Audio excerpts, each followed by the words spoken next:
Bismillahirrahmanirrahim. Assalamualaikum warahmatullahi wabarakatuh. Alhamdulillah. Alhamdulillahilladzi khalaqana fahada. Alhamdulillahilladzi qala laqad khalaqnal insana fi ahsani taqwim. Walhamdulillahilladzi ja'ala lana ad-dawa min kulli da'. Wa sallallahu alaihi wa ala alihi wa ashabihi ajma'in. Rahimahumullah jami'an. Sungguh kesempatan yang indah kita berkumpul di Masjid Al-Hakim ini, rumah dari rumah-rumah Allah Subhanahu wa taala. Perjumpaan kita pertama kali ini semoga menjadi perjumpaan yang bisa terus-menerus menjadi pintu ziarah, pintu silaturahmi, juga pintu dari tersampainya al-haq. Qala Allah wa qala Rasulullah sallallahu alaihi wasallam. Sebagaimana Nabi SAW telah bersabda, "Bada al-Islam ghariba wa sayudu ghariba kama bada." Islam itu muncul dalam keadaan asing, dan satu saat nanti Islam akan kembali asing. Islam akan kembali asing. Termasuk bidang yang akan kita bahas seputar Tibbun Nabawi. Tibbun Nabawi apakah termasuk dalam koridor ilmu syar'i? Karena di antara mereka sebagian manusia, bahkan umat Islam, mengatakan Tibbun Nabawi bukanlah ilmu syar'i. Ini bahkan termasuk syubhat. Tibbun Nabawi bahkan masuk dalam konteks dari surat Al-Maidah ayat yang ketiga. Al-yawma akmaltu lakum dinakum wa atmamtu alaikum ni'mati wa raditu lakum al-Islam madina. Demikian ujar Ibnu Muflih dalam kitabnya Al-Adab Asy-Syar'iyyah. Berarti Tibbun Nabawi juga masuk ilmu syar'i. Tibbun Nabawi juga masuk dalam ilmu syar'i. Juga berarti Tibbun Nabawi masuk dalam konteks hadis, "Man salaka tariqan yaltamisu fihi ilman sahhalallahu lahu bihi tariqan ilal jannah." Berarti dengan belajar Tibbun Nabawi termasuk ilmu syar'i, termasuk jalan dimudahkannya kita juga masuk surga. Tibbun Nabawi karena dia juga termasuk hadis Nabi SAW yang terkait dengan kesehatan, terkait dengan ilmu pengobatan. Dan apa yang disampaikan Nabi SAW tentunya bukanlah sembarang ucapan. Seperti sebagaimana Allah firmankan, "Wa ma yantiqu 'anil hawa in huwa illa wahyu yuha." Apa yang diucapkan Nabi SAW bukanlah dari hawa nafsu, tetapi adalah dari wahyu yang diwahyukan. Fa inna rahmani wa rahimakumullah jami'an. Dan banyak juga yang mengira Tibbun Nabawi itu hanyalah pengobatan khurafat orang-orang Arab. Tibbun Nabawi juga masuk pengobatan khurafat orang-orang Arab dari zaman Fir'aun. Perlu difahami beda antara Tibbun Nabawi dan kedokteran Arab klasik.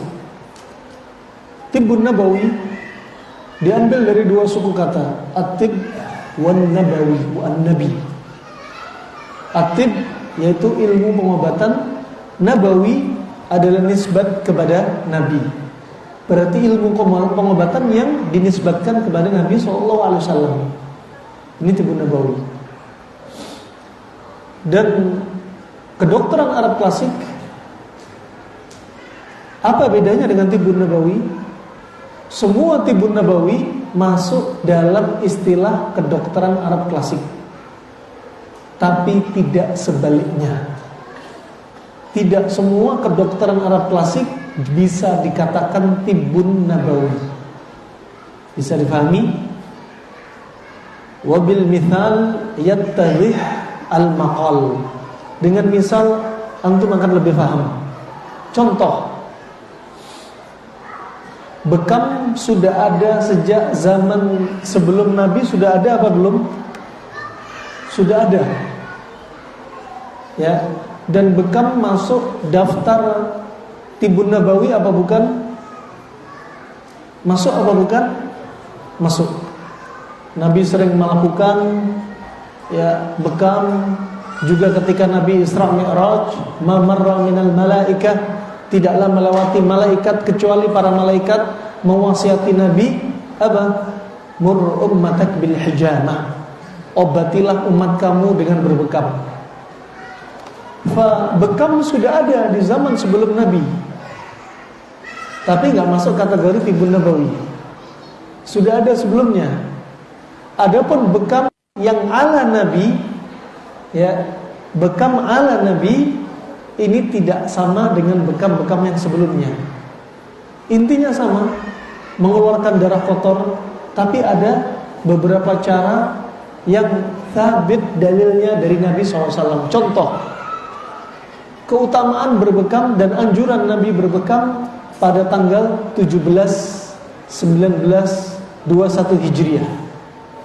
Di pengobatan masa jahiliyah, dari pengobatan Arab ataupun Cina, gak disebutkan tanggal-tanggal ini. Kenapa? Karena tanggal-tanggal ini dari wahyu, dari sabda Nabi SAW. Makanya tetap berbeda. Nah, dia dari nisbat, dari sisi apa? Pengobatan sebelum Nabi sudah ada bekam. Tetapi ketika ada dilakukan Nabi SAW, di situ ada cara-cara yang diajarkan Nabi SAW, maka beda. Dan dia masuk sunnah juga. Ini contohnya rahmatullah. Contoh yang lain, fasdu. Fasdu ini sudah ada sejak zaman Fir'aun. Flebotomi, mengambil darah dari pembuluh darah vena. Ya, kadang juga pembuluh darah kapiler, gak harus vena. Dan titiknya fasdu disebutkan para ulama sekitar, ulama kedokteran pengobatan Arab klasik, sekitar 33 titik.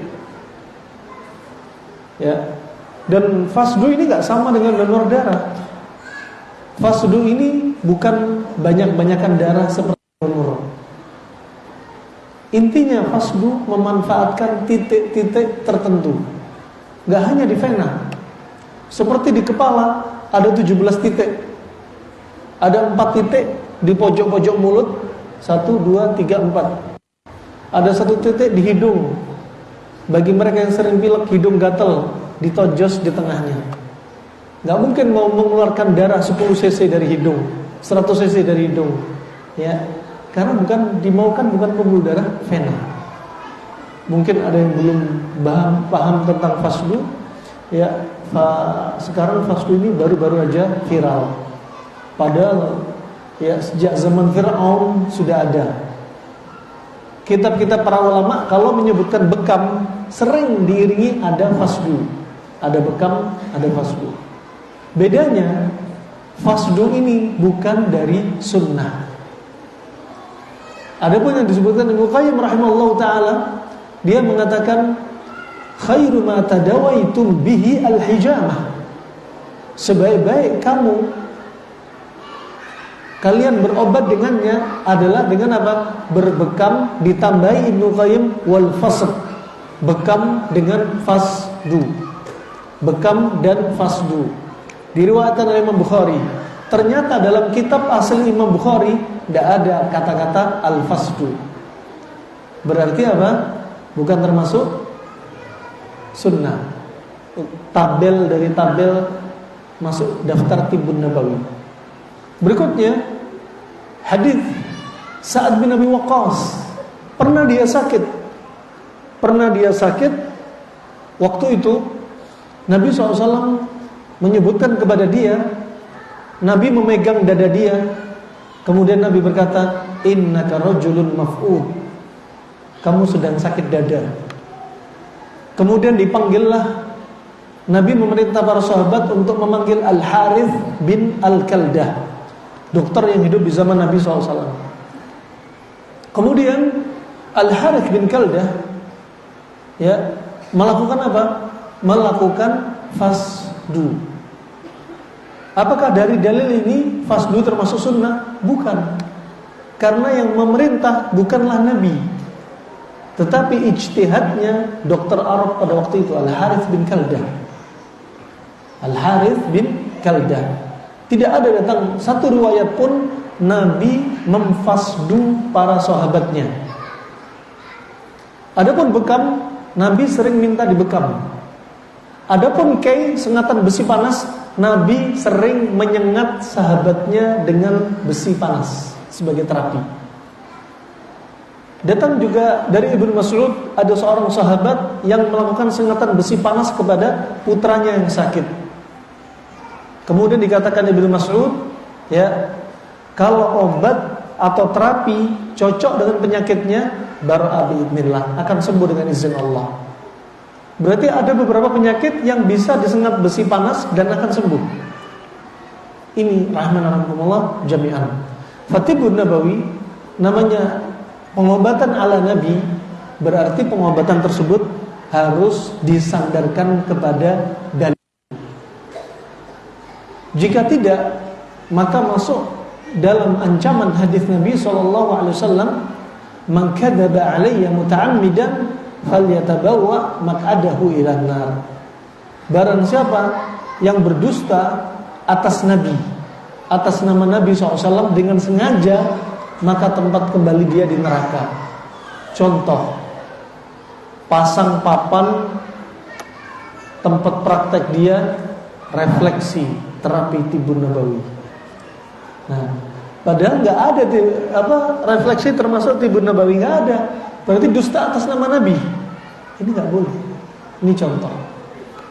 Ini kami maukan safari dakwah kami dari Banda Aceh sampai ke sini, diantaranya ingin menyampaikan ada satu cabang ilmu yang dilupakan kaum muslimin. Sebagaimana hadis Nabi tadi, bada'al Islam ghariba wa sayaudu ghariba kama bada'. Islam muncul dalam kondisi asing dan nanti Islam akan kembali asing. Ajaran Islam yang sesuai dalil dianggap ajaran yang aneh. Di masa silam Islam asing. Terlebih di awal-awal di Mekah, Nabi nggak bicara tentang apa? Banyak-banyak masalah puasa, sholat aja belum. Apalagi tibun nabawi. Nah, apalagi tibun nabawi 13 tahun konsen apa? Konsen tentang tauhid. Tentang tauhid. Ketika di Madinah mulailah pelan-pelan. Ketika umat Islam sudah bersyahadat, terus mereka siap menerima ilmu. Dan juga di Madinah itulah banyak disampaikan hadis-hadis tentang pengobatan. Imam Bukhari saja dalam sahihnya meriwayatkan 120 hadis terkait dengan ilmu pengobatan. Imam Muslim menambahkan 8 hadis yang tidak ada disebutkan Imam Bukhari. Belum Ibnu Majah, An-Nasa'i, Tirmidzi, juga Abu Nuaim, juga Imam Bukhari dalam Al-Adab Al-Mufrad, juga Ibnu Muflih, juga Ibnu Qayyim, juga Ar-Razi, juga Az-Zurnuji, juga diantaranya As-Suyuti. Dan As-Suyuti adalah ulama yang paling lengkap mengumpulkan ilmu tentang tibun nabawi. Imam Syafi'i juga termasuk seorang alim ulama yang mahir dalam ilmu kedokteran. Imam Syafi'i mahir dalam ilmu kedokteran. Tetapi Imam Syafi'i dinasihati oleh murid-muridnya dan para ahli hadis yang lainnya agar tidak disibukkan dengan ilmu kedokteran, karena umat sekarang di zamannya Imam Syafi'i lebih butuh ilmu agama. Sehingga Imam Syafi'i konsen ke ilmu agama. Adzan? Dan kita lanjutkan setelah adzan insyaallah.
Baik. Sampai mana tadi? Sampai mana?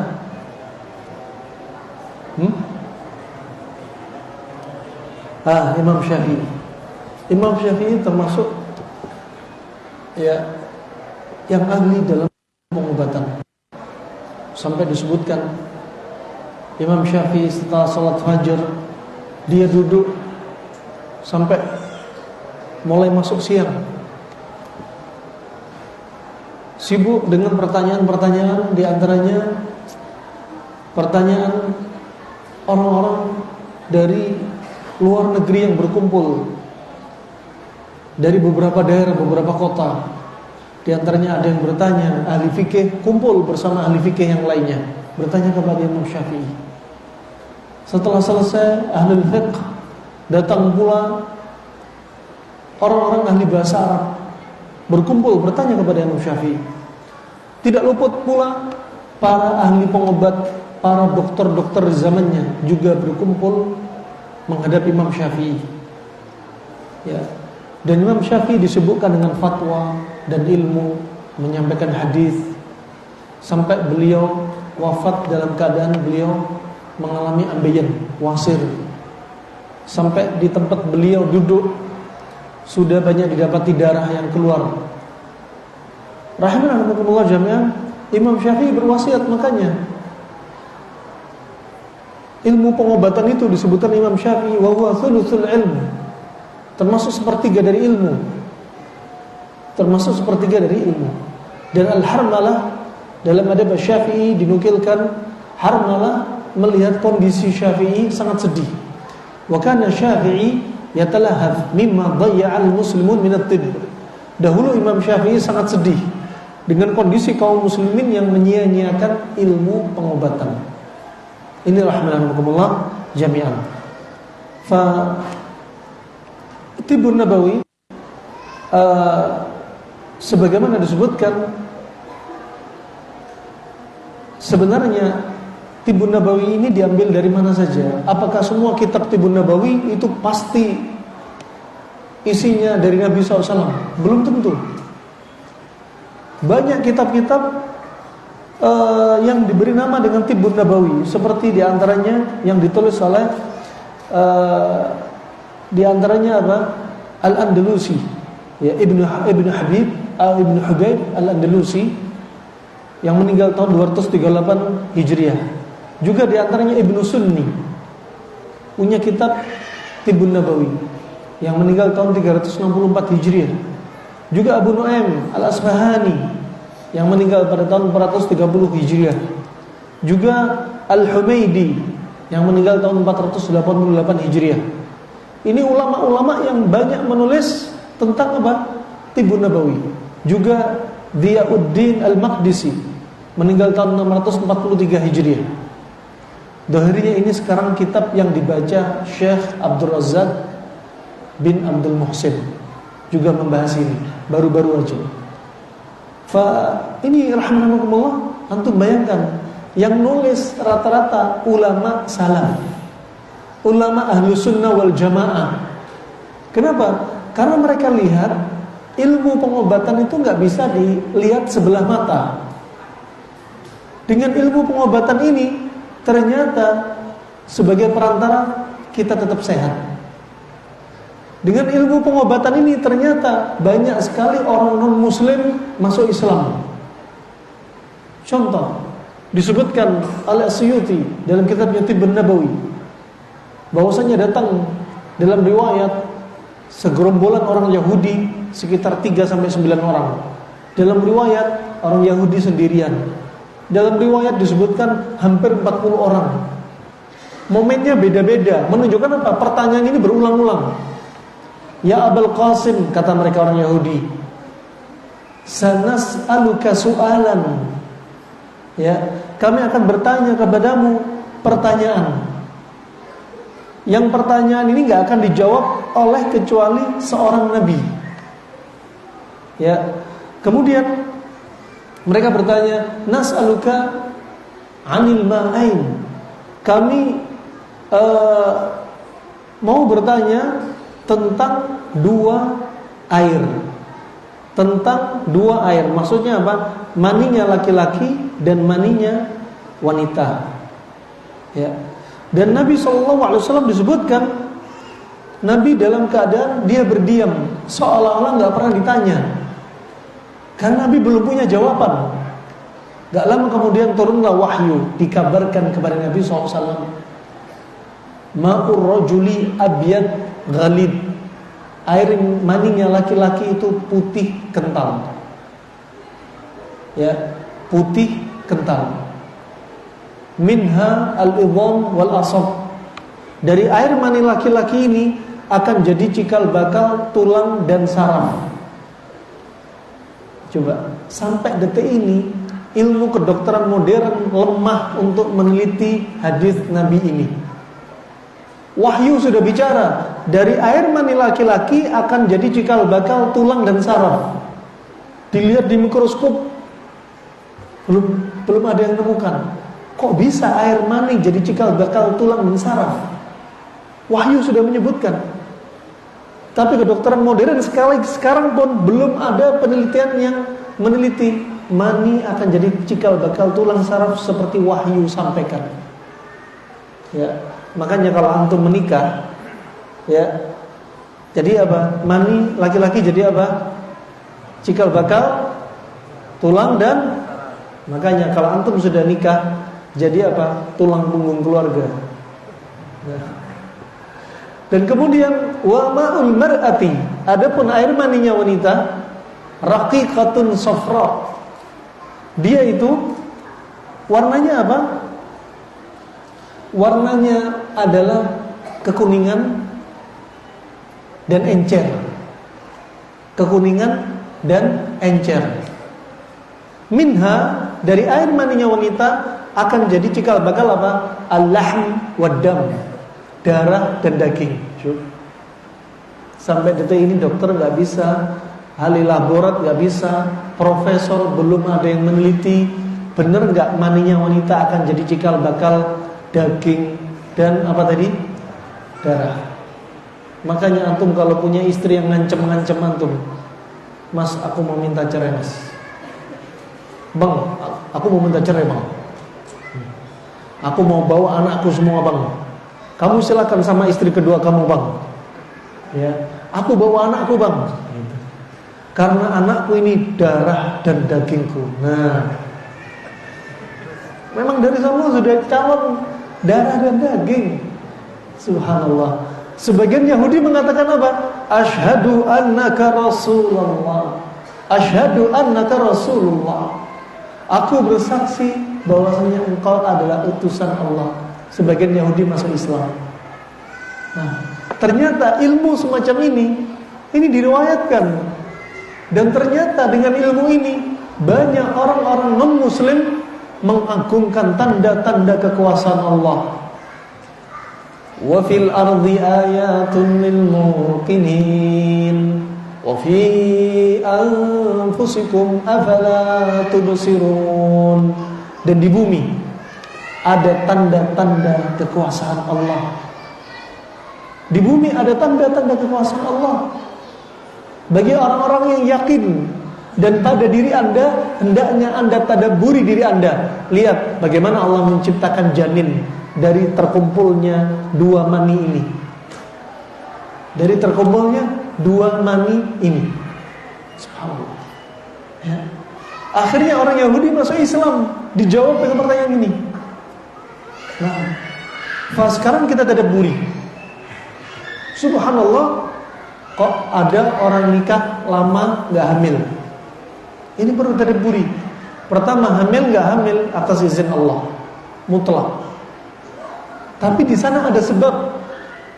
Ya, disebutkan As-Suyuti, darah ini adalah substansi pembentuk mani laki-laki dan mani wanita.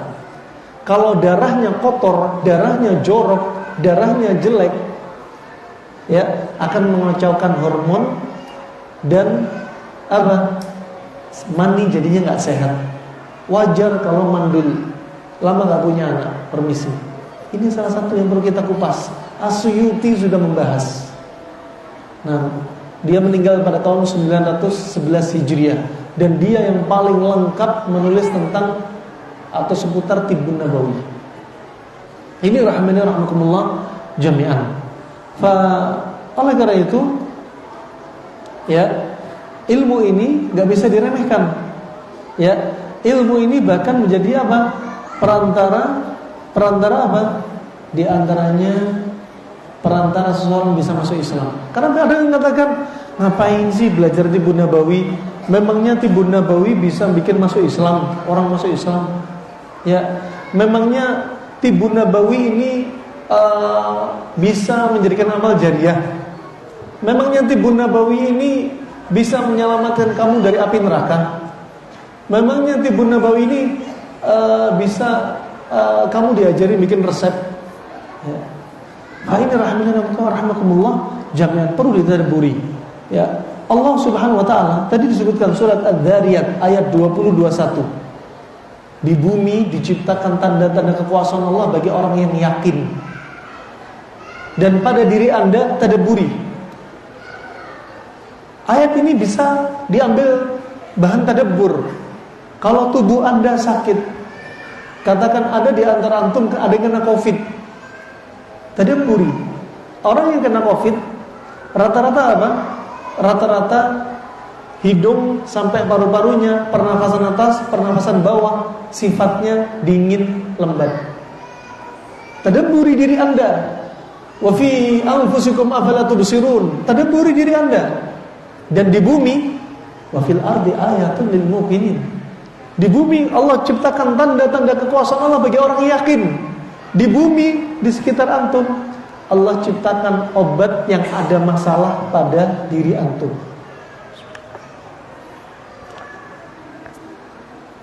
Seperti Covid, dingin lembab. Cari yang di bumi yang sifatnya panas kering, sehingga klop.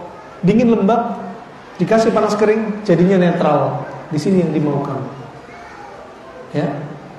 Kata para ulama, Al-Hafidz Al-Mustaghfiri dan ulama-ulama yang lainnya, mereka banyak yang menukilkan ucapannya hampir sama. Seandainya umat Islam tahu tentang makanan yang jadi obat, makanan sehat, kombinasi yang benar, niscaya rumah sakit, al-mustashfayat wal iyadat, klinik dan rumah sakit, ya, akan bangkrut.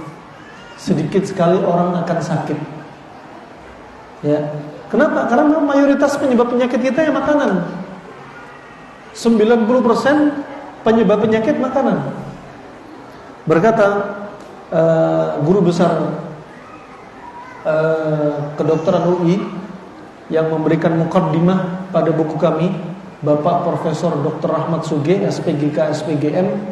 Beliau pernah menjabat Ketua Ahli Gizi se-Indonesia. Dan beliaulah yang memberikan kata mengantar dari buku yang kami tulis.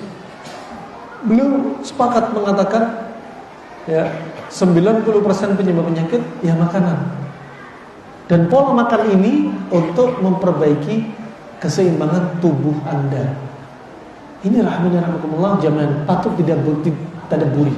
Kalau ada masalah tubuh Anda, lihat masalah tubuh Anda apa. Di bumi sudah disiapkan oleh Allah obat-obatannya. Ma'anzalallahu da'an illa anzalalahu shifaan. Allah gak akan turunkan penyakit kecuali Allah turunkan apa? Ma'anzalallahu da'an illa anzalalahu dawaan. Kecuali Allah turunkan obatnya. Kecuali Allah turunkan obatnya. Syifa maksudnya di sini adalah obat. Asyafi, penyembuhnya adalah Allah Subhanahu wa taala. Makanya terkait sehat dan sakit tak lepas dari 4 hal. Pertama, al-marad, lihat penyakitnya. Lihat penyakitnya, al-marad. Kedua, al-marid, lihat orang yang sakit. Tanyain dia di anamnesa. Ya, lihat penyakitnya, lihat yang sakit siapa, kondisi tubuhnya seperti apa. Kemudian yang ketiga, asyifa atau al-ilaj. Ya, obatnya atau terapinya yang cocok apa. Ya. Yang keempat adalah asyafi. Asyafi adalah Allah. Sebagaimana Nabi Ibrahim disebutkan Allah Subhanahu wa taala, Wa idza maridtu fahuwa yashfin. Kalau aku sakit, dialah Allah yang menyembuhkanku. Asy-Syafi Allah. Asy-Syafi, sang penyembuh, bukanlah dokter, bukanlah perawat, bukanlah bidan, bukanlah profesor, bukanlah terapis, bukanlah herbalis, bukanlah obat-obatannya, bukanlah herbalnya, bukan jenis terapinya. Allah Subhanahu wa taala. Semua yang kita sebutkan dari makhluk tadi hanya perantara mengambil sebab. Perantara mengambil sebab, ya. Para terapis, para pengobat jangan sampai ujub. Banyak pasien yang sembuh dengan izin Allah karena berobat ke dia, akhirnya ujub. Bilang apa? Itu kalau nggak diobati ke sini nggak akan sembuh. Lihat aja, mau klinik mana? Sembuh. Sini coba, sembuh nanti.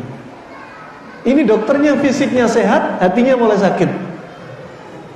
Ya, apa? Bisa terjatuh dalam ujub, minimalnya syirik kecil, dan seterusnya bisa berbahaya. Makanya semua siapapun juga profesinya perlu dipegang, ilmu tauhid, ilmu akidah, ilmu fikih, ya, cara berdakwah. Kenapa? Ketika orang sakit, imunnya down, fisiknya down, ya, juga apa? Mental dia juga down.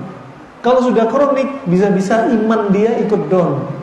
Tadinya sholat ke masjid, bisa ikut kajian, sholat malam sambil berdiri, yang dibaca panjang-panjang, bisa ziarah, bisa silaturahmi, haji, umrah. Gara-gara pola makan kacau, ya, kena gagal jantung, sesek, jalan berapa meter sesek, kakinya bengkak. Gara-gara makan kacau kena stroke. Akhirnya apa? Nggak bisa kemana-mana seperti sebelumnya. Mungkin 1 pekan, 2 pekan dia masih sabar. Ketika sudah kronik, gara-gara dampak kesehatan dia, iman ikut turun. Nggak seperti sebelumnya ketika dia sehat walafiat. Makanya ini penting, agama dan kesehatan nggak bisa dilepas. Rahimahumullah jami'an. Tadi disebutkan wa fil ardi ayatun lil muqinin wa fi anfusikum afala tubsirun. Surat apa tadi? Ad-Dzariyat ayat 20 sampai 21. Ayat ini hampir mirip dengan surat apa? Yang akan kita baca, ya. Di antaranya, ya, sanurihim ayatina fil afaqi wa fi anfusihim hatta yatabayyana lahum annahu al-haq. Awalam yakfi bi rabbika annahu ala kulli syai'in syahid. Coba perhatikan ayat ini. Ya. Dalam firman-Nya Allah Subhanahu wa taala, ya, Allah Taala berfirman bahwasanya kami akan tampakkan kepada mereka tanda-tanda kekuasaan kami di semua wilayah bumi dan pada diri mereka sendiri. Coba, Allah akan tampakkan yang ada di bumi. Untuk apa? Untuk kita. Tanda-tanda kekuasaannya, termasuk di sekitar kita ada obat-obatan, ada hewan, ada tanaman, ada air, dan itu bermanfaat untuk tubuh kita kalau sakit. Jangan dibayangkan, Masya Allah, jangan dibayangkan herbal, ya, untuk sakit harus minum herbal aja. Hewan juga bisa jadi obat. Orang asma pakai burung merpati, orang asma pakai kelinci, orang asma pakai ayam jantan, orang hafalannya lemah pakai kambing jantan, syahwatnya lemah kambing jantan, pakai jahe. Wah, tadabburi. Nah, sebaliknya ada tadabburi. Kenapa istri tiba-tiba jadi wanita yang gak bergairah? Nah, ternyata istri kebanyakan minum air putih. Disebutkan Imam Zurnuji, kalau anda kebanyakan minum air putih, tubuh anda akan bersifat seperti air. Ketika membahas firman Allah, wa kulu washrabu wa la tusrifu innahu la yuhibbul musrifin. Makan minumlah anda dan jangan berlebih-lebihan, karena Allah gak suka dengan yang makan minum berlebih-lebihan. Selama ini di benak antum, mindset antum sudah terbentuk karena antum apa? Sering melihat medsos, tapi jarang mentadabburi Al-Quran. Nih, bro, jangan banyak makan. banyak minum bagus. Loh, dari mana artikelnya? Itu banyak itu. Di Instagram, YouTube udah banyak. Ya. Syuf, Al-Qur'an enggak kayak gitu. Lihat surat Al-A'raf ayat 31. Wa kulu washrabu wa la tusrifu. Makan enggak boleh berlebihan, minum enggak boleh berlebihan. Berarti dua-duanya enggak boleh berlebihan. Bukan enggak boleh banyak makan kemudian boleh banyak minum. Enggak. Dua-duanya enggak boleh banyak-banyak.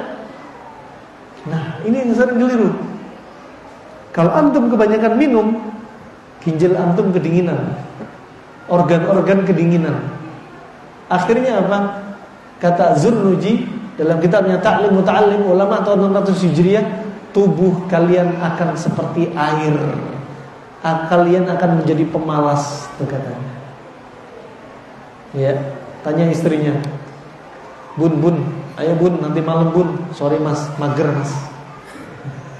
Diajak jalan-jalan, ayo bun, jogging. Sorry mas, malas. Kedinginan. Ya, sama. Ada santri sini para penghafal Al-Quran. Masya Allah. Ngafal Al-Quran 1 halaman 3 jam baru selesai. Lemot hafalannya. Habis sholat subuh ngantuk tidur. Ya, diajak olahraga main bola malas. Diajak kajian taklim ngelek otaknya nggak nyambung. Kenapa? Kebanyakan air. Ya, kalau kebanyakan air, otak ikut dingin. Ya, tubuh ikut dingin. Makanya orang-orang Arab klasik, bahkan para ulama berwasiat. Para ulama di masa sini berwasiat. Mereka paham mana makanan yang mengurangi hafalan. Hindari makanan yang masem-masem. Ya, masem yang sifatnya dingin. Ya, contoh jeruk. Kalau masem sifatnya panas seperti kismis, itu nambah hafalan. Yang nambah hafalan disebutkan kambing jantan, jahe, madu, kurma, kemudian getah pohon luban, kismis. Ini nambah-nambah hafalan. Yang ngurangi hafalan yang kebanyakan sifat dingin. Ya, kebanyakan sifat dingin. Kenapa dibahas sama para ulama hal demikian? Karena mereka perhatian. Perhatian apa? Khawatir hafalan Al-Quran, hafalan hadisnya, ribuan hadisnya, hafalannya hilang. Makanya perhatian sama makanan. Kita orang gak perhatian sama makanan. Kenapa? Karena gak perhatian dengan hafalan. Kenapa? Karena gak ada yang dihafal. Jadi gak peduli. Nasallallahu rahmanakumullah jami'an. Ini perlu diperhatikan. Ya, di antara yang mengurangi hafalan dari sisi maknawi apa? Perbuatan maksiat. Perbuatan maksiat. Ya, itu mengurangi hafalan. Kita ada yang punya teman nih. Tat, anak kalau keliling kemana-mana, tat, walaupun di depan itu saya naik motor, ada wanita berpakaian tapi telanjang, nggak akan kurang hafalan saya, tat. Astagfirullah. Kamu melihat terus ya? Gimana, tat? Gak kuat, tat, katanya. Kamu nggak takut hafalan kamu? Enggak, tat. Kenapa? Karena saya nggak punya hafalan, tat. Astagfirullah. Nah, rahimahullah, adapun Imam Bukhari mengajarkan untuk menguatkan hafalan diulang-ulang. Ketika Imam Bukhari ditanya apa, "Ma dawaul hifdz?" Apa obatnya untuk menguatkan hafalan? Kata beliau apa? Kathratun nazar wal mutala'ah. Sering lihat, diulang-ulang. Nah, ini rahmani wa rahimakumullah jami'an. Dan ini hingga jelas bagi mereka, disebutkan dalam ayat ini, hingga jelas bagi mereka bahwasanya apa? Apa yang Allah tampakkan di muka bumi ini dan pada diri kita sendiri, hingga jelas bagi mereka bahwa Al-Quran itu adalah benar. Al-Quran adalah benar. Ini rahmatullah ya, sebagaimana dalam surat Fussilat ayat 53. Kemudian barakallahu fikum,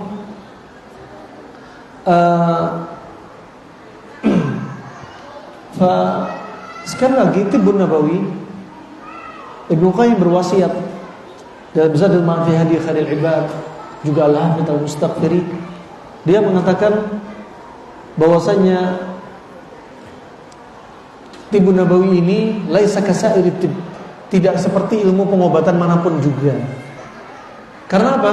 Mutayaqqanun qat'iyyun. Ilmu pengobatan ini yakin dan pasti. Kok bisa? Karena sumbernya dari wahyu. Ini yang betul-betul tibbun nabawi dengan sanad yang sahih. Dengan sanad yang sahih. Tapi para ulama menulis kitab tibbun nabawi itu diantaranya mengambil dari Al-Quran, mengambil dari hadis. Kadang ya mereka mengambil konsep dari Al-Quran, dari hadis, dijadikan sebagai teori pengobatan mereka. Terkadang ada yang nggak bisa dinisbatkan tibbun nabawi, tapi mereka mengambil konsep-konsep apa? Konsep-konsep dasar dari memahami ayat. Contoh, antum bisa praktek nanti mendiagnosa. Fahami ayat dari surat Yusuf ayat 84. Ya. Wa biyaddat 'ainahu minal huzni fa huwa kadhim. Dan kedua mata Nabi Yakub buta, memutih karena sedih yang menumpuk. Sedih karena apa? Nabi Yakub sedih karena apa? Sedih karena berpisah dengan Nabi Yusuf lebih dari 30 tahun. Wa biyaddat 'ainah. Kedua matanya buta. Disebutkan Muqatil butanya sekitar 6 tahun. Ini ayat ini kalau antum gak punya ghirah untuk membahas hikmah di balik ayat ini gak akan ketemu. Subhanallah, Nabi Yakub sedih berpisah dengan Nabi Yusuf. Nabi Yakub marah dengan saudara-saudara Nabi Yusuf yang mencelakakan Nabi Yusuf. Nabi Yakub panik berkepanjangan. Ya, sampai Nabi Yakub setiap malam keliling ke kota-kota sambil memanggil Nabi Yusuf, "Ya Yusuf, ya Yusuf." Makanya Nabi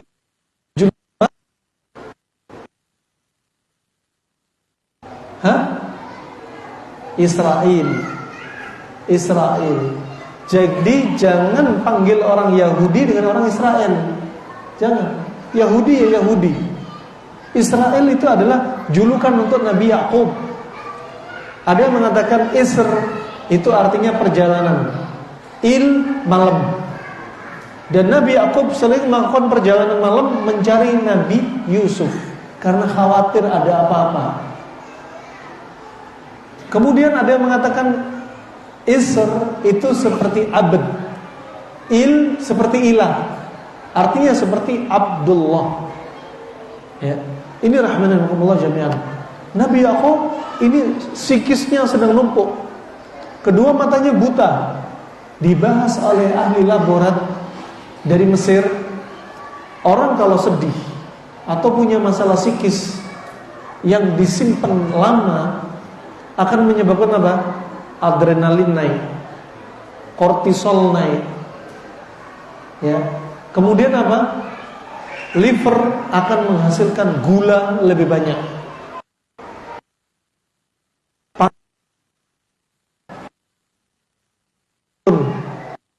Darah jadi naik. Kalau gula darah sudah naik, terjadilah apa? Diabetes mellitus. Kencing manis. Kencing manis itu ada dua, kencing manis basah, kencing manis kering. Kencing manis basah seringnya karena makanan. Kencing manis kering seringnya karena psikis. Pernah kami dapati berulang-ulang, ada beberapa kasus kami dapati suami terpaksa harus cuci darah, gagal ginjal. Kita lihat makanannya bagus-bagus, ternyata gagal ginjal. Kenapa? Stres dengan tingkah laku si istri. Tuh. Bisa loh. Nah, bisa. Kok bisa? Iya. Lihat hadis Nabi SAW. Allahumma inni a'udzubika min jarri su' wa min zawjin tushayyibuni qabla al-mashib wa min malin yakun wa min waladin yakunu alayya riban wa min malin yakunu alayya adzaban wa min khalilin makirin ainahu tarani wa qalbuhu yar'ani idza ra'at minni hasanatan dafanatha wa idza ra'at minni sayyi'atan ada'atha. Ini Nabi ngajarin doa. Siapa yang sudah hafal? Ada yang sudah hafal? Cakep nih doanya ini. Ya Allah, jauhkan aku ya Allah dari tetangga yang akhlaknya jahat lagi buruk. Ya Allah, jauhkan diriku ya Allah dari pasangan hidupku ya Allah yang membuatku beruban sebelum masa tuaku. Nah, tetangga buruk akhlaknya, istri akhlaknya buruk, rambutnya cepat beruban. Ada uban karena turunan, ada uban karena dapatan. Dapatan apa? Dapatan istri nggak beres, rambutnya beruban. Padahal masih pasangan hidup paruh baya, 30 tahun, 40 tahun. Setahun nikah, keluar uban di rambutnya, di jenggotnya, di kumisnya, di ketiaknya, di bulu kemaluannya, semua keluar uban. Bulu rambut kita ada berapa? Ada pernah ngitung? Bulu rambut di tubuh kita berapa semuanya? Laqad khalaqnal insana fi ahsani taqwim. Sungguh Allah menciptakan manusia sempurna banget anatomi fisiologinya. Ada pernah ngitung? Rambutnya kita ada berapa? 300.000 rambut. Nah, 300.000 rambut. Dan kedokteran timur melihat rambut kita itu terkait dengan ginjal. Makanya kalau orang stres, rambutnya putih menunjukkan ginjalnya terlalu panas. Lihat, kalau bapak-bapak masih paruh baya, ya rambutnya sudah banyak putihnya, padahal keturunannya nggak ada yang putih-putih gitu. Koreksi, apa yang sudah dilakukan istri Anda, Pak? Sebaliknya si ibu-ibu juga demikian. Al-aks bil aks. Jangan istri terus disalahin, Pak. Istri bapak juga banyak rambutnya putih, masih paruh baya. Ya, jangan salahkan, paling enak jurus menyalahkan orang lain. Padahal bapak yang bikin rambut si ibu putih. Yang naasnya suami istri masih paruh baya, putih semua rambutnya. Ini keluarga perlu dievaluasi. Nah, jika putihnya karena apa? Stres. Ini makanya doa ini juga dihafal. Nih bayangin. Berarti apa? Ketika orang banyak pikiran, ginjal dia semakin apa? Membakar. Larinya ke mana? Rambut. Rambutnya putih banget, banyak putihnya. Ya, kulit keriput, kering, kaki pecah-pecah, tenggorokan serasa sering kering, air mata jarang keluar. Ada debu masuk, harusnya ada air mata untuk menghilangkan debu. Ini enggak, air mata udah kering karena sedih. Ya, akhirnya apa? Debu melukai mata. Ya, pernah kami dapati ibu-ibu, subhanallah, enggak punya air ludah sama sekali, enggak punya air mata sama sekali. Periksa ke dokter, diresepin air ludah dari luar negeri, impor. Padahal di Masjid Al-Hakim masih banyak air ludah. Ini air ludah buatan, artifisial. Harganya 7 juta. Ya, nggak tahu air ludah itu, nggak tahu, kebayang lah. Ditetesin gini nggak mau. Alhasil kita tanyain, Anda punya masalah, ya, psikis nggak? Itu jangan tanya. Banyak banget. Intinya, tidak perlu kita impor obat dari luar negeri. Intinya, obat Anda di sini. Jika masalah Anda masalah psikis, obati psikis Anda. Nah, ini rahmatullah. Ini perlu tadabbur. Dan Nabi Yakub matanya buta. Kenapa? Cairan di matanya sudah mengering. Sudah mengering. Makanya ada disebutkan Syekh Ibnu Utsaimin dari kitabnya, dari Syarah Umdatul Ahkam, ada seorang sahabat yang terlalu ekstrim puasa. Nabi padahal sudah mewasiati dia agar tidak terlalu banyak puasa. Senin Kemis dijalani. Tanya lagi, ya Rasulullah, ada lagi enggak yang lebih baik?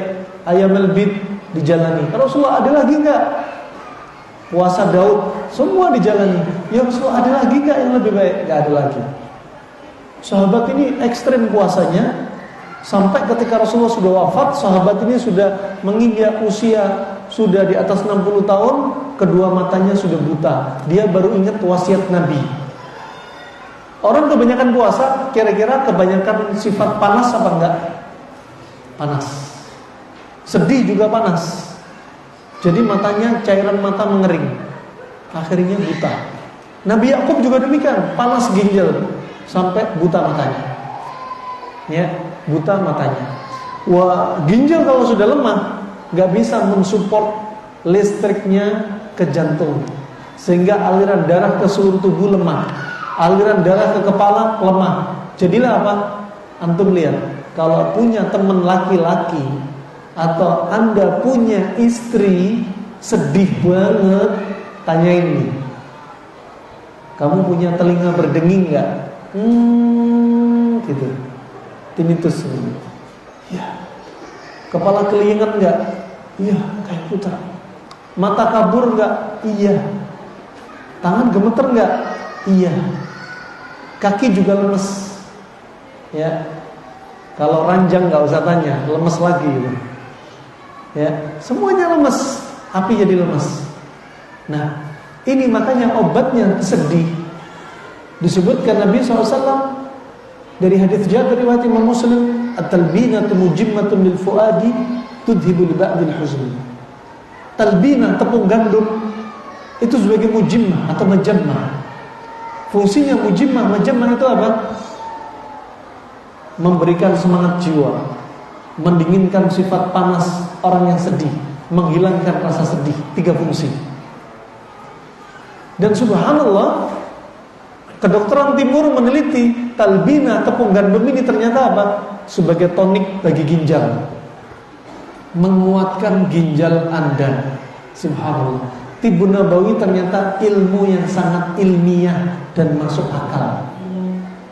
Ilmiah dan masuk akal. Ini rahmanakumullah jami'an. Fa barakallahu fikum. Maka sekali lagi, Tibbun Nabawi ini ilmu yang layak atau pantas untuk kita pelajari. Ya, pantas kita pelajari. Makanya sekali lagi kembali kepada hadis bada al-Islam ghariba wa sayaudu ghariba kama bada. Islam muncul dalam kondisi asing dan akan kembali nanti pada kondisi asing. Di zaman masa silam, orang enggak tahu Tibbun Nabawi. Pengobatan ala Nabi simple, efektif, efisien, jauh dari efek samping. Ya, dan di zaman sekarang sama, Islam kembali asing. Orang jenggotan dibilang teroris, jenggotan dibilang kayak kambing. Padahal ini ucapan-ucapan dari musuh-musuh Allah, disebarin lewat medsos. Kaum muslimin apa? Dicekokin dengan pemikiran-pemikiran ucapan seperti ini, biar yang berjenggot dan tak berjenggot perang terus. Ini jebakan mereka. Ya, disebutkan oleh Ibnu Katsir dalam tafsirnya, diriwayatkan Nabi Ibrahim punya jenggot, jenggotnya putih. Orang Yahudi mencela kaum muslimin yang berjenggot, padahal Nabi Musa jenggotan. Orang Nasrani mencela kaum muslimin berjenggot, dibilang domba-domba tersesat. Padahal Nabi Isa jenggotan. Naasnya orang muslimin sendiri bilang jenggot ini orang aliran-aliran baru ini.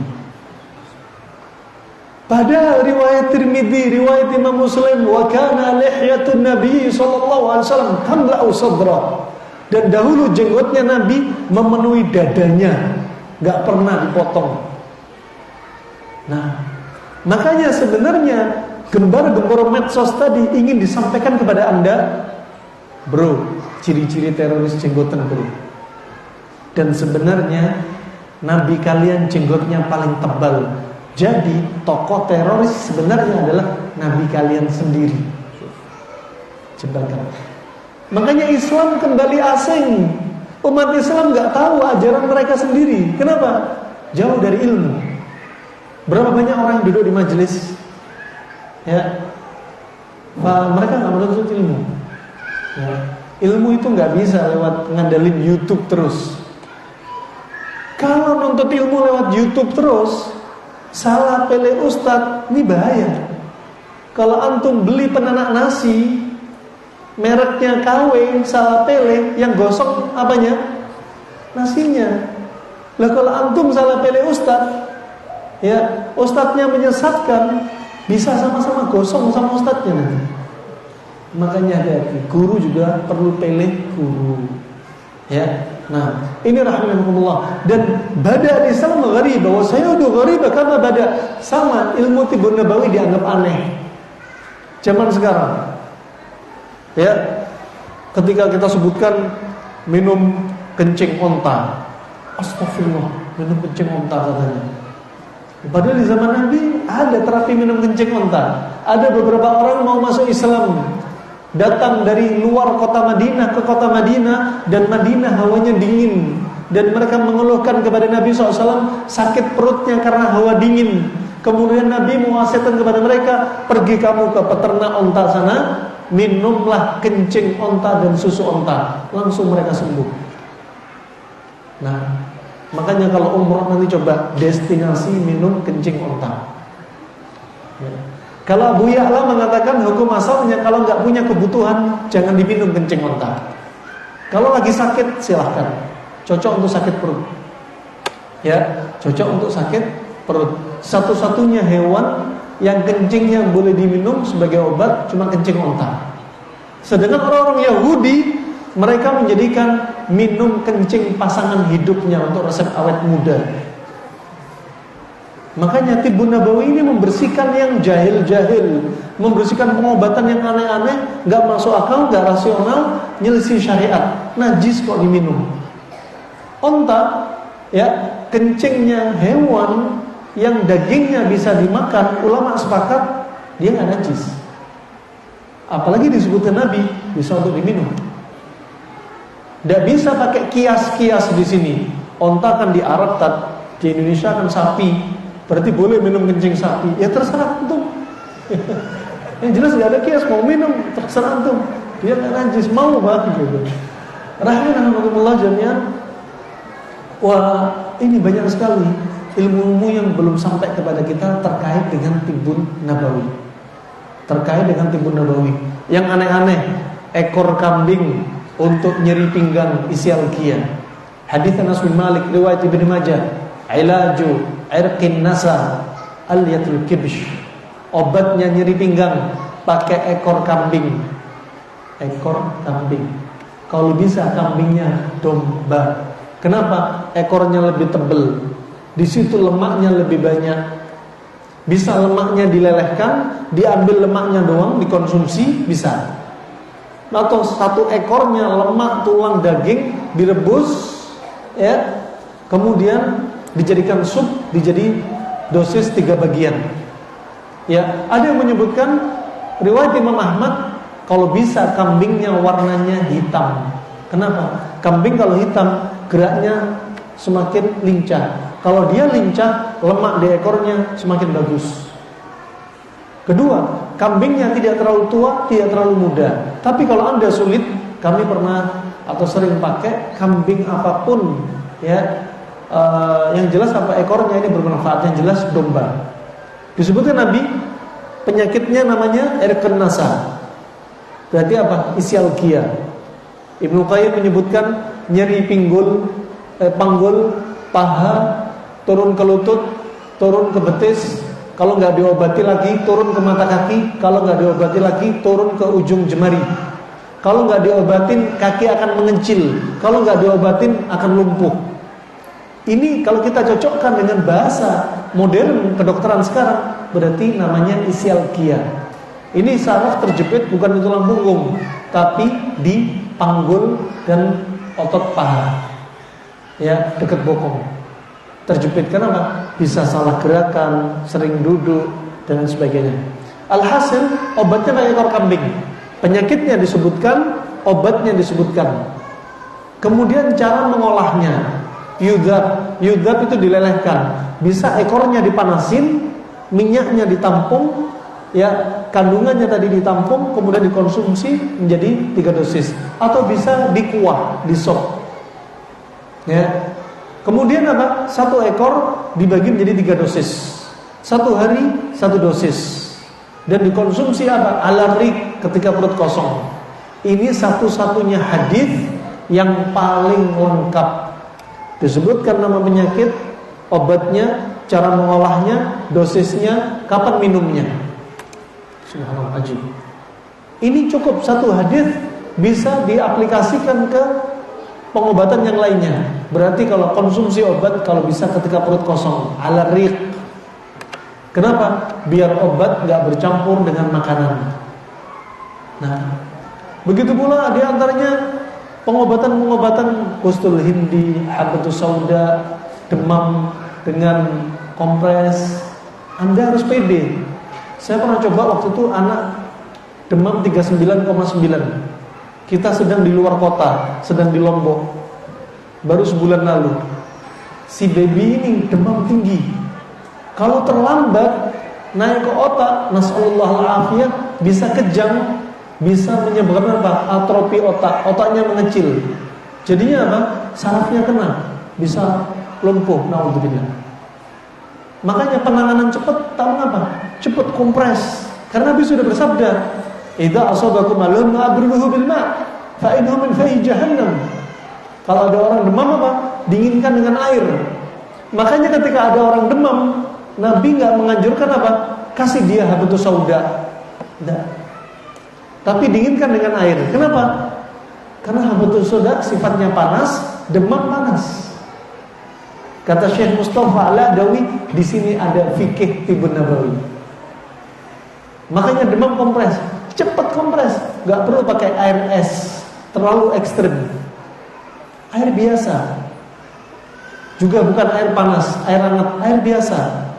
Taruh di ketiak, taruh dada, taruh di dahi, taruh belakang telinga, taruh di punggung, taruh telapak kaki.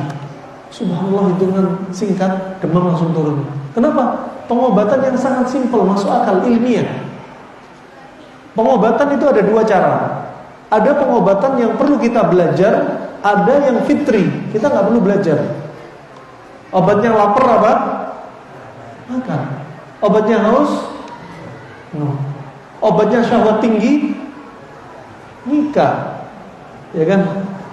Nah, obatnya demam, air, udah. Nah, simpel banget. Ada ilmu pengobatan yang kita harus belajar, ada. Karena waktu sudah masya Allah larut jam 8, hampir 8.30, khawatir ada yang datang dari tempat yang jauh. Ya Allah, kasihan nanti kalau pulang malam-malam. Jadi kita cukupkan sampai di sini. Mungkin ada 1-2, bukan 1-2 ini.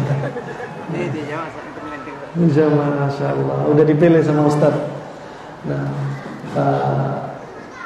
semoga jadi nanti ziarah yang berikutnya, insya Allah. Awal tahun 2016 dapat infak. Wah, ini bahasanya keren. Infak ini kayaknya bahasanya dokter. Efeknya lapang pandang mata. Jadi ada penyumbatan di saraf yang khusus saraf mata. Efeknya jarak pandang mata, sudut sebelah kiri gak bisa lihat. Ya, iya. Jantung, gigi, mata ada kaitannya loh. Kemarin di Medan kita berjumpa dengan Dr. Isnandar, spesialis bedah mulut. Orang sakit gigi, infeksi, nanahnya bisa naik ke mata. Ya, bahkan matanya kabur gara-gara apa? Pembuluh darah tadi sudah membawa apa? Membawa nanah. Nah, makanya untuk kasus mata juga sama. Pakai pola makan walaupun mata. Ketika mata ini berakomodasi, lensanya cembung, cekung, itu butuh darah. Ketika darah dibutuhkan ke mata, darahnya kotor, kotoran numpuk di mata. Ya, jantung juga demikian. Ya, jantung ketika dibutuhkan, dia ada masalah infak, ada sumbatan. Ketika mata membutuhkan, jantung nggak mensupport, kena mata. Obatnya berarti apa? Jangan bikin darah Anda tambah kental, bikin darah Anda encer. Konsumsilah makanan yang bikin encer darah. Biasanya masem-masem. Seperti apa? Stroberi, nanas, sirsa, delima. Itu ngencerin darah. Cuka ngencerin darah. Ya, sebagai obat. Yang bikin darah tambah kental, manis pekat, gula, tepung, nasi. Ya, ini bikin apa? Semakin darah semakin kental. Makanya pola makan nanti apa? Simak di link YouTube kami, ya. Dicek di link Abdurrahman Dhani Official. Ya, jangan lupa like and subscribe. Ya. Dicek nanti, ya. Nanti akan ketemu nanti. Klik, ya. Cara-caranya apa, pola makan seperti apa, panas dingin. Pagi paling baik makan apa? Siang kombinasi panas dinginnya apa? Malam nanti apa? Di atas jam 8 malam enaknya ngapain? Nah, ada. Nah, terus bisa dibantu fasdu. Fasdu bisa di koifal juga membantu. Atau Anda cari pembuluh darah dekat dengan mata. Di sini ada. Ya. Kalau nggak pakai pisau bisa pakai jarum yang kecil. Ya, jarum ukuran bisa ukuran nomor 20 gauge. Ditusukin, keluarin darahnya. Nggak usah banyak-banyak, dikit aja. Walaupun 1 cc, 2 cc. Ya, kalau takut di fasdu bisa dibekam. Dibekam di mana? Ya, sejajar mata, tapi jangan deket-deket karena bisa membutakan mata. Agak ke belakang. Agak ke belakang. Bisa ditambah umul mughith, yafuq, juga belakang kepala. Apakah benar bahwa obat kimia sekarang itu mirip dengan K? Karena saat bereaksi dalam tubuh sifatnya panas. Enggak bisa kias, enggak bisa. K itu sengatan besi panas. Ambil besi, ditaruh di atas api, dinyosin. Sedangkan itu obat kimia, minum obat, nanti sifatnya reaksinya panas, enggak bisa. Ya, enggak bisa disamakan. Ya. Nah, cara sudah beda. Cara berbeda. Apakah, kalau pertanyaannya gini, apakah khitan pakai electrocauter itu sama dengan K? Nah, ini baru pertanyaan yang bisa apa? Masuk dengan pembahasan kita. Ulama khilaf. Ada yang mengatakan termasuk K, ada yang mengatakan enggak termasuk K. Kalaupun masuk K, di antaranya sebagian berfatwa boleh. Ya. Kenapa? Karena dibutuhkan. K yang nggak boleh itu adalah K yang dia nggak butuh, nggak ada sakit apa-apa, minta di K, hanya bikin luka. Ini yang makruh. Ini yang disebutkan Abu Ya'la Al-Hambali. Kemudian bolehkah kita menggunakan obat kimia? Apakah ada efek buruknya pada tubuh? Boleh. Obat kimia nggak haram, nggak makruh. Silahkan. Selama itu halal. Kalau bisa pihak POM sebaiknya bisa mengeluarkan masing-masing obat kimia dengan label halal. Ya. Karena ada sebagian obat walaupun bukan kapsul, tablet masih ada babinya. Nah, adapun kapsul ada dua, ada kapsul gelatin sapi, ada gelatin babi, ada yang dari kedelai. Ya. Sekarang walaupun bukan kapsul, tablet saja kadang masih ada. Ya, ini tugasnya pihak POM, ya, dan pihak MUI untuk bekerja sama mengeluarkan label halal terbaik untuk apa? Mayoritas kaum muslimin yang ada di negeri ini. Apa saran Ustaz bagi kami orang Padang yang dikelilingi kuliner enak? Kuliner enak halal. Ya, santen. Makanya masakan Padang yang di Padang ini kita belum coba, moga-moga bisa nyoba. Masakan Padang yang ada di Padang dan masakan Padang yang ada di Jawa beda. Kami tanya, apa rahasianya? Ya. Kata mereka rahasianya kelapanya. Kelapanya kecil tapi manis-manis. Itu katanya. Nah, makanya kita coba insyaallah. Kalau soto Betawi itu daging sapi. Daging sapi sifatnya daging kering. Kadang dicampur dengan susu. Ini nggak boleh. Nggak boleh bukan dari sisi agama, tapi dari sisi pengobatan kedokteran Arab klasik. Kenapa? Akan mengacaukan hormon. Daging sapi harusnya kalau soto Betawi jangan sama susu, cocoknya sama santan. Soto Betawi, sapinya sifatnya dingin, santannya sifatnya panas lembab. Udah, cocok. Sekarang antum masak sapi rendang. Perhatikan. Sapi sifatnya apa tadi? Sifatnya dingin kering. Dingin kering. Antum kalau masak rendang berapa jam?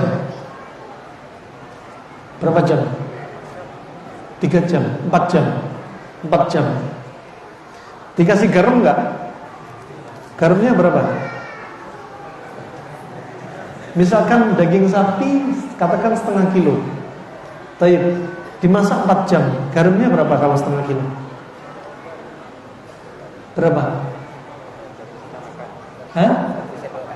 1 sendok makan? Gak yakin anak. Asinnya kayak gitu 1 sendok makan. 1 sendok ronde pertama, ronde kedua gitu ya. 1 jam pertama 1 sendok. 1 jam kedua 2 sendok. Kemudian santan. Antum bayangkan, sapi tadi asalnya dingin kering. Ketika dimasak berjam-jam bisa berubah sifatnya. Ditambahi garam, garam sifatnya panas. Ditambahi santan, sifatnya panas. Orang Padang sering makan rendang enggak? Iya kan? Bahkan masakan terenak nomor 1 di dunia. Di dunia, bro. Antum masakan antum nomor 1 dunia. Nah, antum bayangkan, penyakit akan muncul di satu daerah, akan menjadi ranking penyakit tertinggi sesuai dengan makanan yang antum makan. Iya apa enggak? Orang Padang sering makan rendang, penyakitnya kira-kira apa aja? 1, apa? Kolesterol. 2, asam urat. 3, darah tinggi dulu. Ya, darah tinggi. Terus tambah lagi. Ini tadabburi makanya. Ditadabburi. Ya. Orang Jawa Tengah sukanya manis-manis. Ya, bukan mutlak tapi apa? Mayoritas. Lihat makanan yang dimakan. Orang Sunda, orang Madura sukanya pedes-pedes. Lihat, berarti apa? Arahnya mana? Lambung, contoh. Di situ antum bisa tadabburi. Makanya tadabburi diri kita. Nah, dari makanan itu. Jadi makanan di Padang enak-enak. Tinggal cari pasangannya. Ya, kalau ada panas, ada dingin. Antum mau makan nasi. Nasi cocoknya sama ikan kembung. Ya kan? Nasi panas, ikan kembung dingin. Antum mau makan ayam.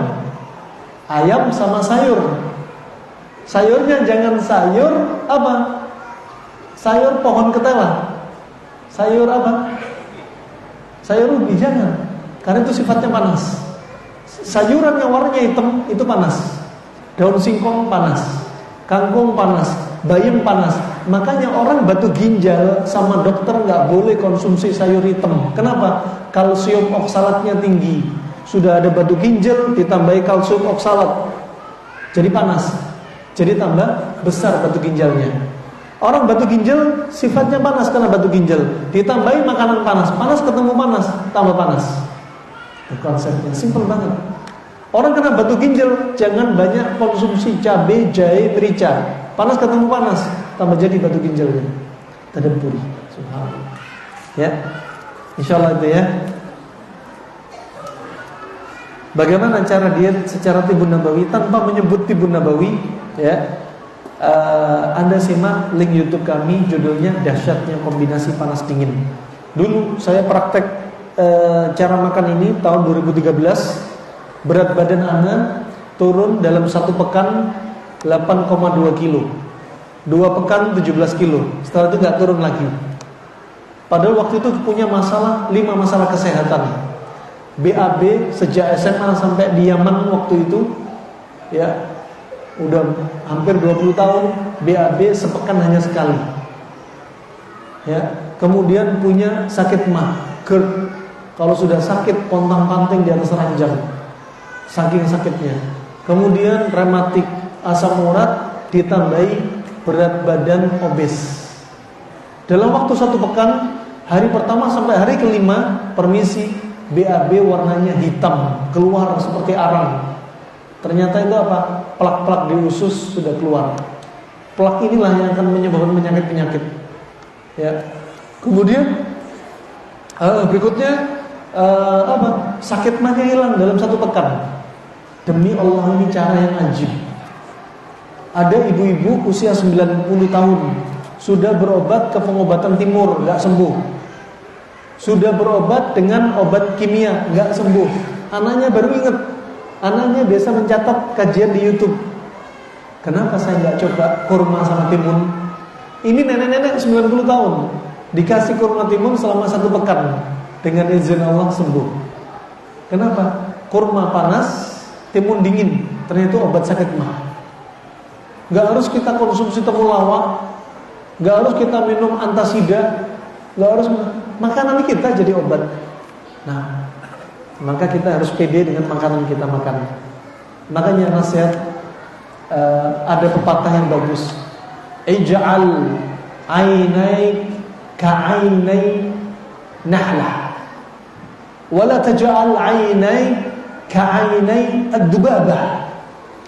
Jadikanlah kedua mata Anda seperti matanya lebah, dan jangan jadikan kedua mata Anda seperti mata lalat. Lebah itu selalu lihat warna yang terang-terang. Ada bunga warna putih, warna pink, warna ungu, warna kuning, dia datangi, dan baunya wangi. Keluar dari perut lebah warna-warni madu sesuai dengan apa yang dia makan. Dan lebah menyukai tempat-tempat yang bersih. Nah, sedangkan lalat melihat condong warna-warna yang identik dengan yang jorok-jorok, gelap juga. Kalau ada baju warna putih, dikasih tainya dia, permisi, tai lalat. Nah, dan matanya cari yang jorok-jorok. Lebah enggak. Nah, maka dari itu apa? Jadilah seperti mata lebah. Kalau lihat yang halal-halal, yang haram-haram jangan dilihat. Dunia nyata, dunia maya. Sama, kalau lihat makanan, lihat yang makanan itu kalau mau dimakan, pilih makanan yang jadi obat untuk kita. Jangan pilih makanan yang jadi sumber penyakit. Allah berfirman, "Falyanzuril insanu ila ta'amih." Falyanzuril insanu ila ta'amih. Maka manusia hendaknya lihatlah makanan yang dia makan. Lihat dulu, makanan ini halal haram. Makanan ini bikin sehat, bikin sakit. Makanan ini pantangan untuk tubuh kita apa enggak? Kita deburi. Ini rahmatullah jami'an. Ya. Juga kalau melihat saudara-saudara kita, lihat kita ketemu saudara kita dibangun di atas husnudzon. Jangan melihat saudaranya udah dilihat, wah ini enggak baik. Ngelihatnya sudah jelek semua. Ini rahmatullah. Sedikit wasiat, ya. Bagaimana hukumnya dengan tarif dari berbekam? Boleh. Kami tanyakan kepada guru kami Syekh Abdullah bin Umar Al-Mar'i Al-Adni, boleh. Sebagian orang salah memahami, di antaranya kasbul hajjam khabith. Mengambil upah bekam itu buruk. Buruk bukan berarti haram. Lihat bawang putih, Nabi menyebutkan khabith apa enggak? Bawang putih disebutkan Nabi khabith apa enggak? Iya, bawang putih buruk, tapi tiap hari antum makan bawang putih. Kalau dimasakkan istri enggak kasih bawang putih, nanti komen, kok rasanya enggak sedap. Buruk bukan berarti haram, bukan. Salah paham kalau mengharamkan upah bekam. Nabi pernah memberikan upah kepada Abu Tayyibah, seorang budak yang profesinya sebagai ahli bekam. Ya, sekitar 2 atau 3 sa'. Kalau kita rupiahkan, kalau itu seandainya nasi sekitar per kilonya 15.000, bisa jadi kalau kita uangkan senilai zaman sekarang 200 sampai 300.000.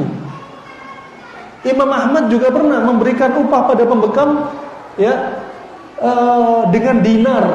Yang dinar waktu itu kalau kita rupiahkan sekarang, ya, sekitar 1 juta. 1 dinar itu 4 gram. 1 dinar 4 gram. Kalau 1 gramnya 1 juta, berarti 1 dinar 4 juta. Dan Imam Ahmad memberikan upah sebesar sekitar 1/4 dinar. Berarti kalau zaman sekarang sekitar berapa? 1 juta.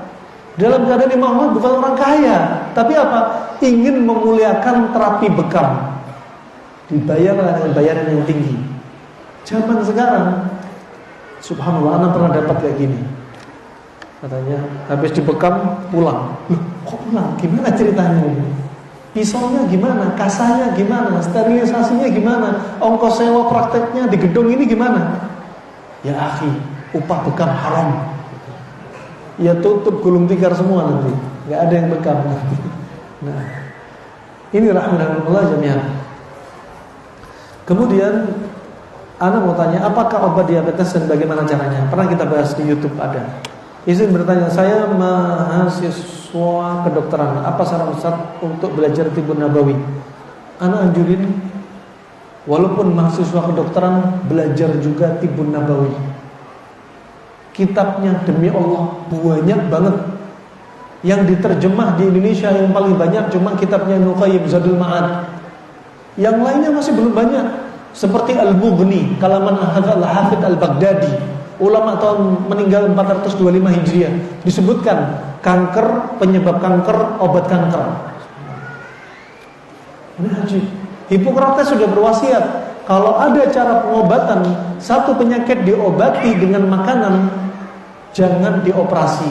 Contoh kanker. Selama kanker bisa diobati dengan makanan, kenapa harus operasi? Sering berulang-ulang kami lewati kasus kanker dengan izin Allah sembuh total. Ada ibu-ibu, bukan ada, banyak. Ada kanker serviks, kanker rahim, kanker payudara. Payudara sudah benjol 4B.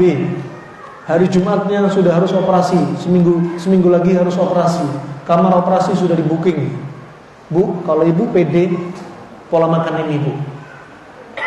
Pola makan selama 2 bulan, dengan izin Allah kempes. Ini pola makan. Kemudian dia bilang, Tat, kalau saya nggak periksa, nggak mantap. Udah periksa aja. Diperiksa dokter, nggak ada lagi sel kanker. Juga ada sebagian ibu-ibu datang mengeluhkan endometriosis dan kista pada rahim. Datang ke dokter minta dioperasi. Bu, ngapain sih minta operasi? Pulang aja. Perbaiki pola makan ibu. Ibu ini semua muncul penyakit ini karena pola makan ibu jorok. Udah perbaiki pola makan, obati dengan makanan. Ini dokter Obsgyn yang berwasiat. Memang rata-rata makanan. Kemudian bagaimana kiat-kiat promil sesuai Tibbun Nabawi? Sekali lagi, jangan gampang menisbatkan Tibbun Nabawi. Kadang ada teori yang tidak disebutkan Tibbun Nabawi.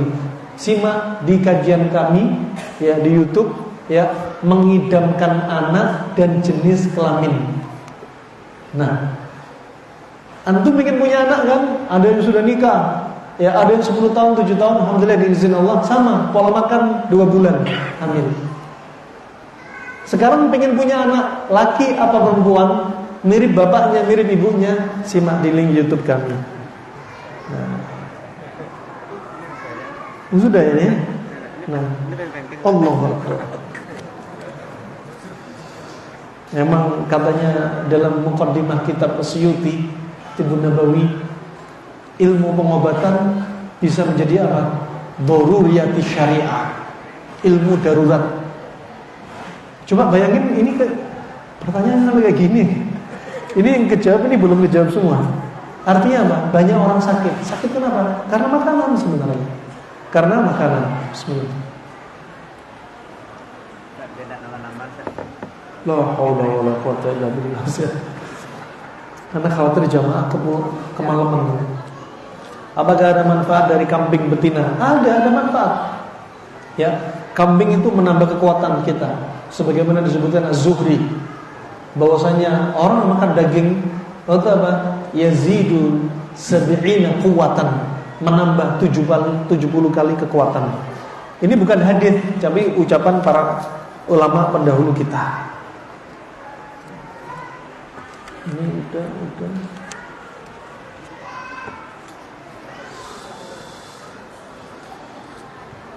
Apa saran antum? Ibu anak pinggulnya pasca melahirkan sering ngilu. Bisa jadi ketika ngejen salah. Pertama ketika hamil, ya perut dia yang maju ke depan menyebabkan punggung ikut ke depan. Jadi apa? Juga berdampak kepada tulang punggung, juga pinggul dia. Ya, juga pinggul dia. Apalagi habis melahirkan langsung. Apalagi apa? Berat kehamilannya apa? Lebih dari normal. Kemudian ketika dia ngejennya salah ketika persalinan, itu juga ngefek. Ya, caranya gimana? Kalau bisa, usahakan terapi renang sepekan 2 kali. Renang sepekan 2 kali di kolam renang khusus akhwat. Ya. Kedua, bisa Anda cari teman-teman terapis biomekanik. Mungkin di sini ada insyaallah. Ya, untuk meluruskan tulang-tulang punggung.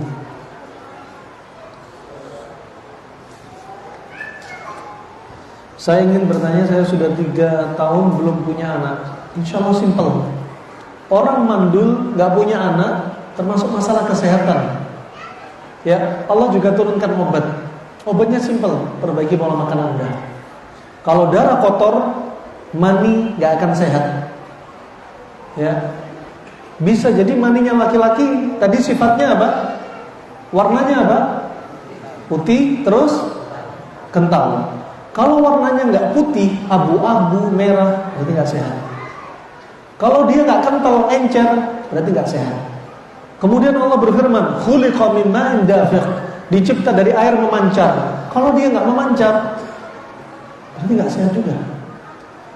Sama wanita juga itu, wanita keputihan. Sperma, permisi, masuk alat vital wanita ada keputihan. Sperma keluar kena cairan keputihan, sifatnya masam, akhirnya sperma mati. Kedua, ketika lewati keputihan, dia jalannya jadi lambat. Belum masuk tuba falopi sudah macet duluan, mati di rahim. Kenapa? Kecapean lewat cairan yang kental. Nah, intinya apa? Dua-duanya suami istri perlu diperhatikan pola makan. Keputihan juga sama karena pola makan. Darah kental kotor karena makanan. Hormon kacau makanan. Jadi perbaiki pola makannya. Itu aja. Gak perlu pakai herbal kesuburan. Cukup pola makan. Mau tanya, obat penyakit telapak kaki pecah-pecah karena kelembapan kurang. Imam makanannya terlalu sering panas-panas. Nasi rendang terus. Cabenya 1 mangkok. Ya, minumannya jahe pedas. Ya, kemudian apa? Makanannya juga apa? Telur 2, telur kampung dikasih merica 2 sendok. Ini semua panas. Kurang minum air, kurang pendingin, akhirnya tubuh panas pecah-pecah. Biasanya kulitnya ikut kering. Ya, caranya apa? Terapinya kurangi makanan panas, tambah makanan dingin, kemudian konsumsi teh bidara dan daun bidara dan bijinya ditumbuk. Diletakkan di kaki yang pecah-pecah, ditutup dengan kasa, dikompres pagi dan sore. Kemudian kami sudah 3 tahun lebih menikah, belum dikaruniai anak. Sama, semoga insya Allah lihat simak YouTube-nya, semoga Allah mudahkan untuk dapat anak saleh-salehah. Apa saja pola hidup makan yang perlu dijalani oleh laki-laki supaya menghasilkan kualitas sperma? Ini keluhan dari ibu-ibu. Bapak-bapak ini ada yang spermanya nggak sehat nih. Nah, caranya gimana? Ada di link YouTube kami juga. Semoga Allah merahmati. Amin. Bagaimana resep obat penyakit asam urat? Simple. Bikin rendaman timun. Asam urat kira-kira panas apa dingin? Panas apa dingin? Panas. Berarti pantangannya makanan panas apa dingin? Asam urat panas apa dingin? Berarti pantangannya panas apa dingin? Panas. Kurangi makanan panas, kurangi nasi, kurangi kambing, kurangi jeruan, kurangi kacang-kacangan, kurangi cabai, kurangi jahe. Kasih dingin-dingin. Banyak timun, makan timun. Kalau bisa bikin rendaman timun. Timun cincang-cincang kasih air, yang misalkan 1 timun kasih air 500 ml, rendam semalaman. Esoknya setelah makan kurma timun, ya, kurma semangka, baru minum rendaman ini. Rendaman. Kemudian bisa juga dibekam atau difasdu langsung di kakinya. Asam urat kira-kira berat apa ringan? Berat, punya massa. Jadi seringnya yang kena di kaki apa di tangan? Di kaki. Makanya mulainya kaki dulu.